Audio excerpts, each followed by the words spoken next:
À toutes ces personnes qui veulent se lancer dans l'agro-pastoral, j'ai l'habitude de dire tout simplement qu'il faut d'abord repenser le secteur.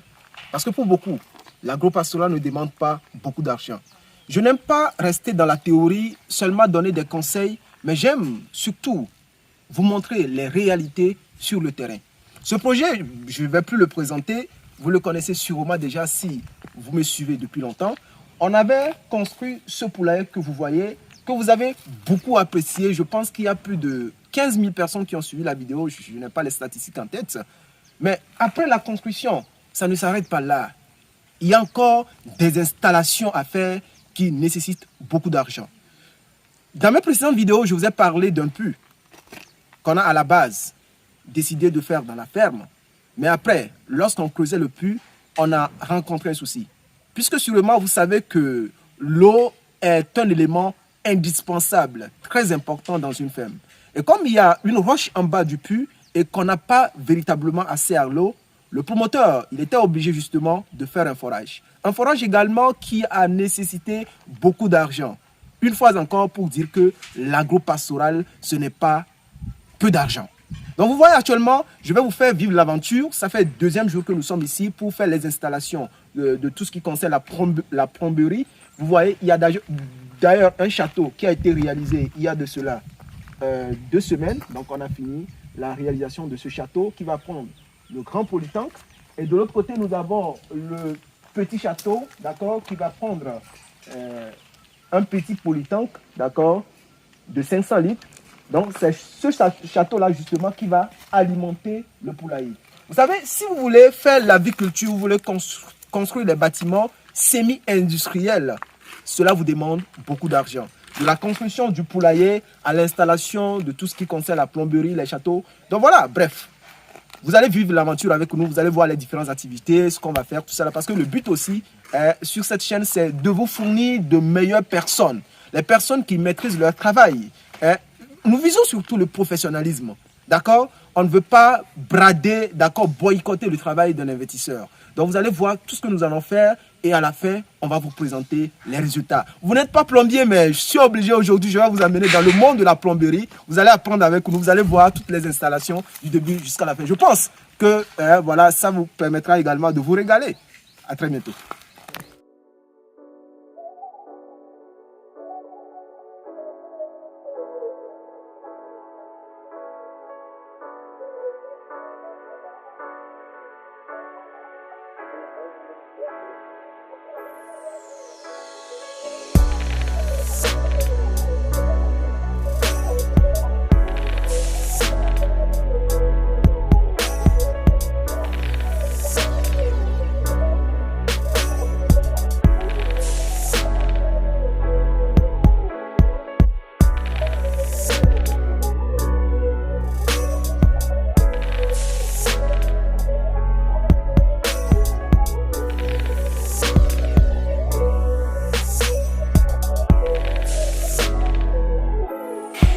Là, ici, nous sommes en train d'installer les abreuvoirs automatiques.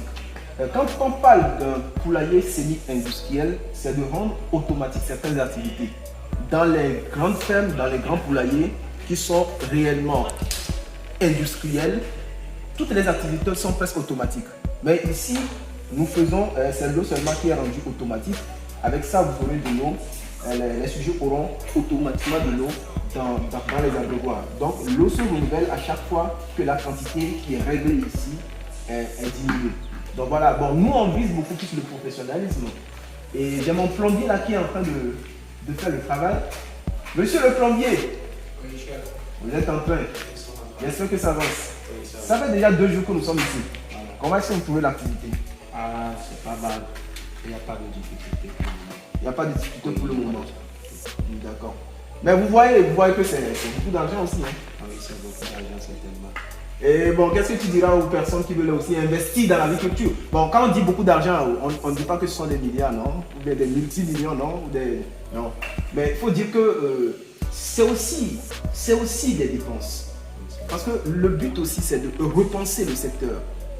Les gens, une fois qu'ils se lancent, ils trouvent que non, il y a beaucoup d'argent à y injecter. Déjà, tu trouves que les gens doivent se lancer dans l'agriculture, bien les gens doivent nécessairement mettre ces agriculteurs automatiques dans leur poulailler? Oui, c'est vrai. Bon, en fait, ce que moi je trouve à dire, c'est que du côté financier, pour consolider ça, il faut faire des dépenses sans les arrière-pensées, quoi. Parce que au début, tu vas croire que c'est une chose qui ne va pas aboutir à rien, mais en allant, vous saurez que certainement, vous n'allez pas regretter. Parce que moi, j'ai une fois suivi ça chez quelques-uns de mes patrons. Aujourd'hui, eux aussi, ils sont bien. Eux, ils sont en train de témoigner que ce n'est pas une tâche qui va vous décevoir, quoi. D'accord, donc à la base, il faut miser, il faut bien faire les choses, voilà, et être patient et attendre les résultats. voilà. Donc je pense qu'à la fin, on aura un bon résultat. Oui, Hein? c'est tellement bon résultat. Un bon résultat. Oui. Un bon résultat. Oui, un bon résultat. Je pense qu'on ne sera pas déçu à la fin parce que si on est déçu, je vais filmer, je montre. Quoi.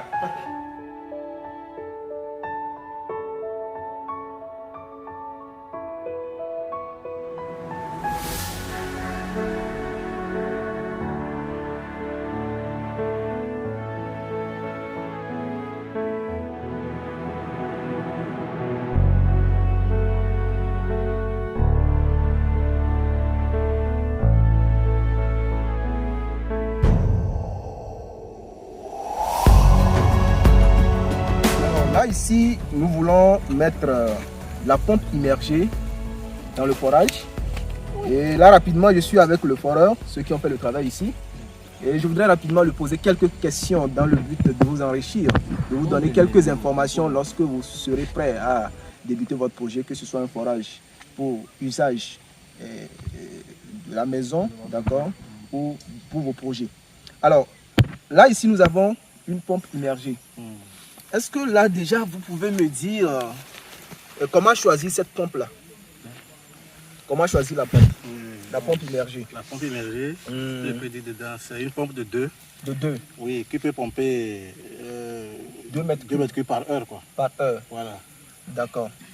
Comment elle fait le choix de cette pompe-là? Est-ce que le choix de la pompe se fait en fonction du débit du forage ou bien ça se fait de façon... Bon, ça se fait de façon, mais normalement en fonction du débit aussi. Parce que la pompe de 2 là, c'est une pompe qui est un peu puissante. Donc si le débit est grand, ça a l'avantage à travailler comme il faut. Même si le débit est un peu faible aussi, là, bon, il travaille plus, quoi. Il travaille plus. Plus. Donc cela veut dire que si on fait le forage et qu'on constate que le débit est très élevé, voilà, en ce moment on peut prendre une pompe de 2. De 2. Et si le débit n'est pas élevé, on peut prendre une pompe de 0,75. De 0,75 ou au cas échéant, une pompe de 1. Pompe de 1. Voilà. D'accord. D'accord.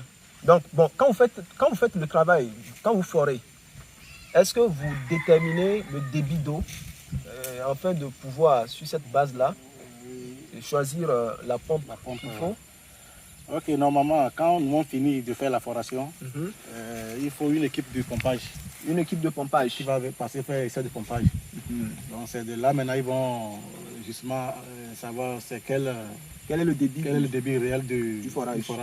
En fonction de ça maintenant on peut essayer de voir c'est quel type de pompe il faut mettre dedans. D'accord. Donc globalement disons que pour les grands forages qui doivent alimenter de grandes surfaces, il faut déjà choisir une pompe qui part de 2. De 2, voilà. De 2. Voilà. Maintenant, si c'est à la maison, domestique et autre, là, on peut choisir une petite pompe. Ça dit ça, ce que je dis que ça pompe rapidement de l'eau, quoi. Si il manque de l'eau ici, l'eau, ça va faire remonter rapidement de l'eau dans le polytank. Dans le polytank. Voilà. Donc c'est juste ça. C'est juste ça. D'accord. Donc vous allez voir le processus. Et bon, ça là, c'est quoi? Pourquoi vous mettez ça là sur ça? On a déjà ça, mais je vois que vous mettez également ça. Ça, c'est quel câble? Ça, c'est un câble électrique. Ça, c'est câble électrique. Oui. Et ça, c'est juste pour faire quoi avec? Pour la sécurité, quoi. Pour la sécurité. Donc, c'est avec ça qu'on va mettre le truc dans le forage. Dans le forage. Ok, excellent, excellent.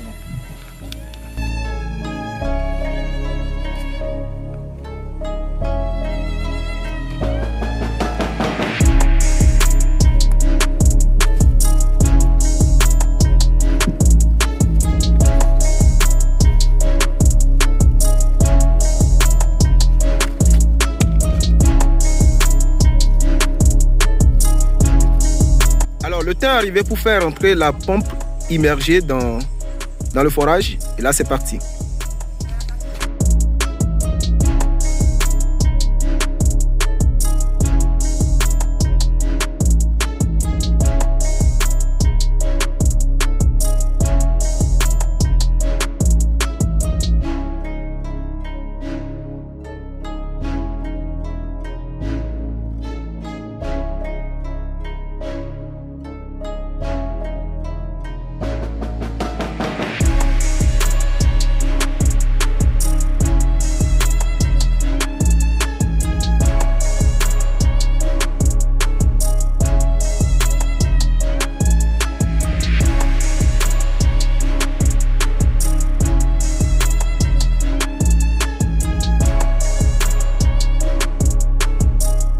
Voilà, il est très occupé.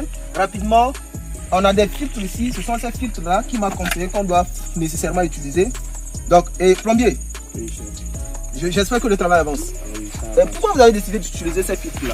Parce que c'est ça qui me plaît beaucoup. Vous voyez ces installations compliquées là, il parle de vannes, ça, là, ça. Bon, bref, le jeune maîtrise son travail.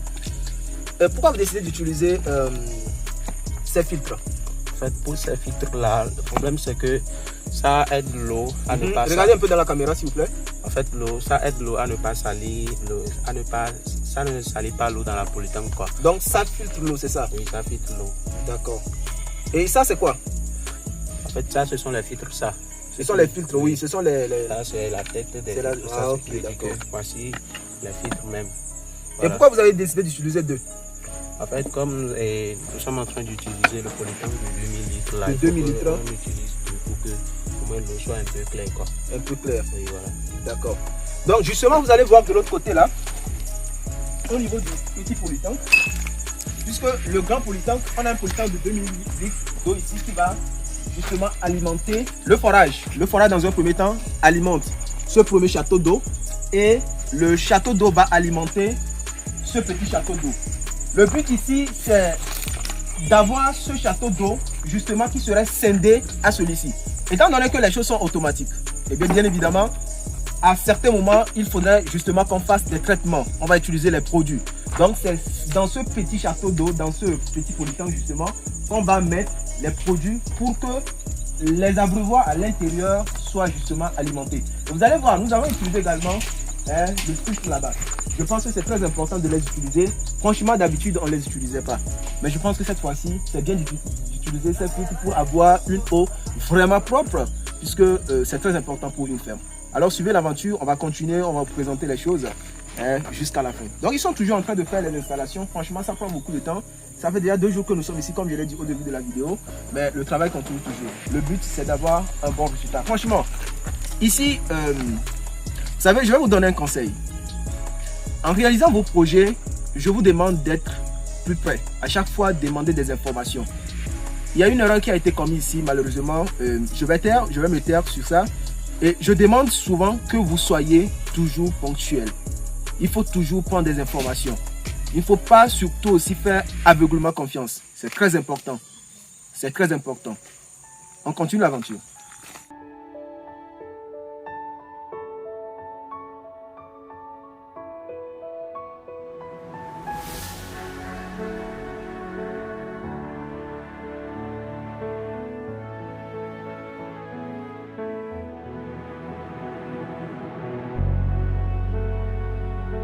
Bon voilà, on voulait démarrer la pompe immergée dans le forage, mais on n'a pas pu le faire puisque la pompe immergée est beaucoup plus puissante que les groupes électrogènes qu'on dispose dans la ferme. Bon voilà, c'est beaucoup de challenges. On a commencé depuis hier, on a amené d'autres groupes électrogènes, mais ça n'a pas marché. Mais la solution pour tester l'installation, parce que justement c'était pour tester l'installation, les installations, et après le courant électrique, lorsqu'on aura le courant électrique, on pourra maintenant mettre en marche tout ça. Nous n'allons pas utiliser les groupes électrogènes pour faire fonctionner les choses dans la ferme. Nous allons bien évidemment utiliser le courant électrique. Donc maintenant on a décidé tout simplement de puiser de l'eau dans le puits qu'on avait réalisé. Donc on puise l'eau dedans pour tester du moins les abreuvoirs automatiques dans le poulailler. Donc on verse l'eau dans l'autre polytank qui est là-bas de 500 litres Donc on verse de l'eau dedans pour pouvoir tester les installations à l'intérieur du poulailler.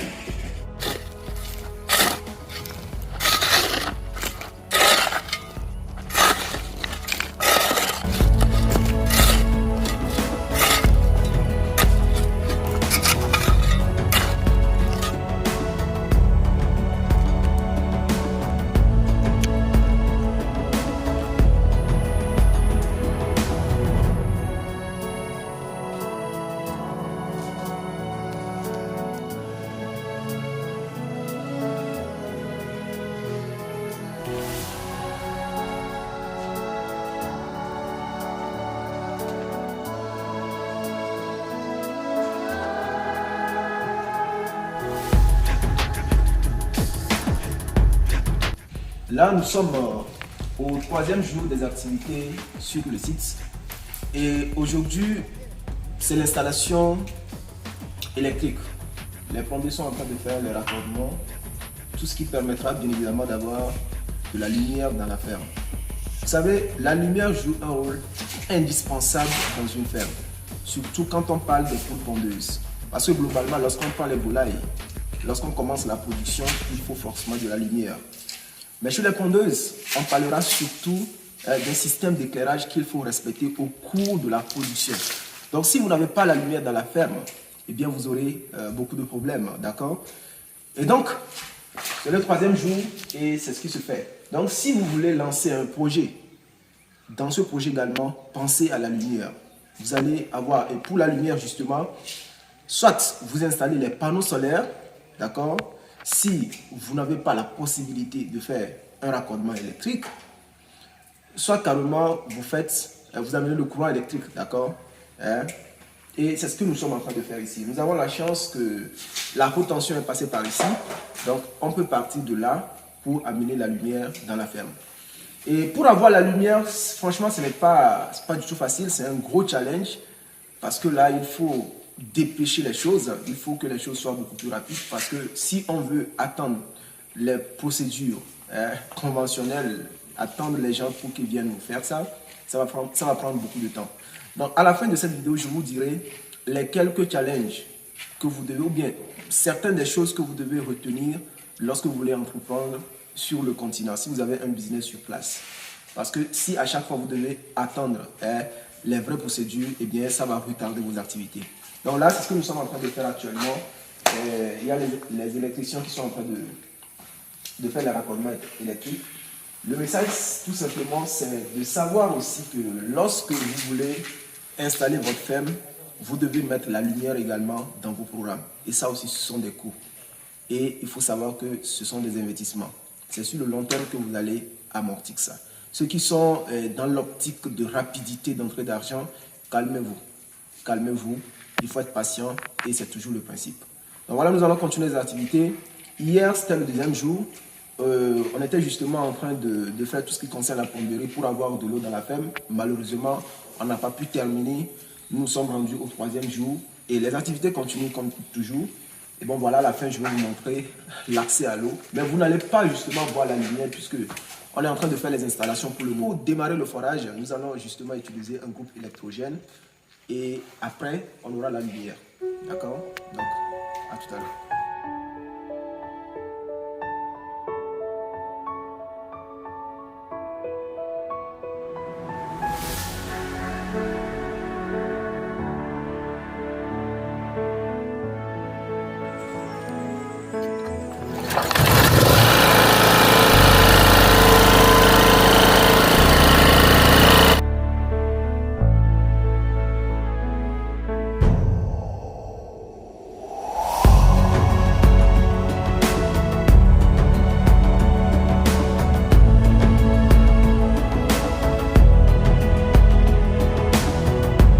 Alors, je pense que nous sommes à la fin de notre travail, en tout cas de la démonstration que j'ai bien voulu vous montrer. Il faut noter que ça a été un gros challenge. Ça n'a pas été du tout facile. Je vous disais tantôt qu'on voulait justement tester les installations à l'aide de la pompe immergée, mais les groupes électrogènes que nous avons dans la ferme ne tenaient pas. Mais on a quand même trouvé une alternative pour puiser l'eau, mettre dans notre polytank 500 litres pour du moins tester les abreuvoirs automatiques. Puisqu'en réalité, nous avons également des robinets, 3 robinets dans la ferme, et ces robinets également devaient être testés. Mais comme cela n'a pas été le cas, eh bien tout simplement, on va tester les abreuvoirs automatiques parce que le but c'est de vous montrer tout ce que nous avons fait, les challenges, les difficultés. Mais à la fin, attendez, j'aurai 3 conseils fondamentaux à vous donner si vous voulez entreprendre sur le continent. Peut-être que ce sont des conseils que vous savez déjà, mais je pense que ces conseils vous seront très utiles. Alors, ça, c'est l'abreuvoir automatique et j'ai le plombier à côté. Donc, le plombier, il faut ouvrir et on va voir comment l'eau va descendre. Donc, voilà, l'eau descend actuellement. Donc, montrez là-bas. Montez. Donc, vous voyez comment l'eau descend. Donc, l'eau va descendre comme ça. Maintenant, après, nous allons venir régler parce qu'il y a un réglage qu'on fait. Si vous me suivez depuis, vous savez certainement qu'il faut régler ça pour qu'il y ait une quantité d'eau définie à chaque fois dans l'abreuvoir. Donc voilà, c'est ce qui a été testé et je pense justement que ce sont ces genres de choses que vous devez également faire dans votre ferme. Pourquoi je montre tout ça là? Une fois encore, pour vous montrer que le challenge, il n'est pas simple. C'est difficile, c'est compliqué, il y a des imprévus et justement, vous devez supporter. Rapidement, le premier conseil que je voudrais vous donner, conseil numéro 1. Lorsque vous entreprenez sur le continent, ne soyez pas trop émotionnel. Mettez de côté vos émotions par rapport à votre business. Si vous ne mettez pas vos émotions à côté, eh bien, vous serez... Ça n'ira pas. Ça serait très difficile parce que c'est beaucoup de challenges. Je vous dis que depuis, j'étais dans cette ferme et ça n'a pas été du tout facile. Et j'ai appris quelque chose en fait du plombier, de ce jeune avec qui je travaille. On travaillait et à un mois donné, il disait, vous savez, quand tu fais ça ne marche pas, il faut reprendre. Quand tu fais ça ne marche pas, il faut reprendre. Il ne faut pas te décourager. S'il vous plaît, le bruit. Donc, il disait justement que quand tu fais que ça ne marche pas, il faut toujours reprendre. Hier, on faisait rentrer les tuyaux dans le forage et le tuyau s'est cassé. Tellement qu'on était fatigué, on était découragé. Mais on a dû recommencer. Et quand il a dit ça, ce n'est pas du nouveau pour moi. Mais je pense que lorsque vous faites un projet, il est très important de mettre vos émotions de côté. Si vous êtes trop émotionnel, eh bien, ce n'est pas du tout bien. Le deuxième conseil, quand vous faites un business sur le continent, d'accord, vous devez surtout faire des contrats avec vos employés. Toutes les personnes qui font les activités sur le terrain, vous devez surtout faire un contrat avec eux. Ça dit que le contrat vous protège. Le contrat vous permettra de valoir vos droits. Le contrat vous permettra de dire que voilà, on s'était dit comme ça. Par exemple, si vous vous êtes dit que quelque chose comme ça, ou bien un travail serait fait, et qu'à la fin vous réalisez que le travail n'est pas bien fait, eh bien vous allez faire recours au contrat. Dans le contrat, il se peut que vous disiez que voilà, si le travail n'est pas bien fait, vous allez reprendre. Alors, si le travail n'est pas bien fait, alors ils vont tout simplement reprendre. Mais tant que vous tenez des langages, vous tenez juste des propos dans la bouche, vous ne pourrez pas certainement vous défendre. Mais il faut savoir que les ouvriers aussi n'ont pas cette idéologie, cette manière de signer les contrats. C'est à vous de les obliger à les signer. Là, vous serez tout simplement protégé. Au cas où vous déboursez de l'argent et qu'une activité, qu'un ouvrage n'est pas bien réalisé, vous pouvez tout simplement revendiquer. Le troisième conseil, vous devez avoir des contacts. Lorsque vous faites quelque chose sur le continent, ayez toujours les contacts. Si vous n'avez pas de contacts, ça serait très difficile. Et quand je parle de contacts, je vais rapidement vous illustrer un cas. On a besoin de lumière dans cette ferme. Et normalement, on a fait la demande de compteur.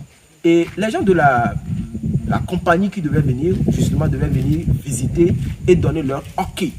Qu'on peut maintenant aller payer pour qu'on ait la lumière, pour qu'on fasse les raccordements. Mais bon, ils ne venaient pas parce que, voilà, ils ont beaucoup de choses, ils devaient réaliser beaucoup, puisqu'actuellement ils sont en promotion, donc ils doivent circuler sur beaucoup de sites. Donc, pour que le processus soit rapide, qu'est-ce qu'on a fait? Nous sommes allés tout simplement les voir, leur expliquer notre situation, et là, il faut faire sortir de l'argent. Et c'est comme ça, ce n'est pas de la corruption. Mais quand vous êtes en business, vous devez toujours avoir cette philosophie-là en tête.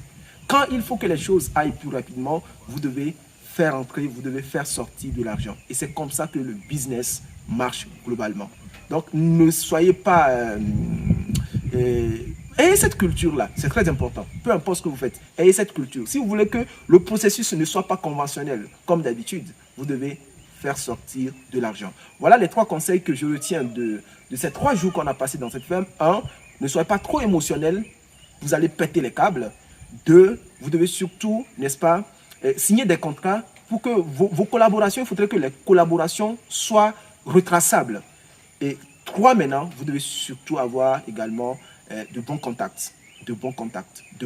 Mais quand je parle de contacts, vous devez justement avoir un commissaire, un avocat.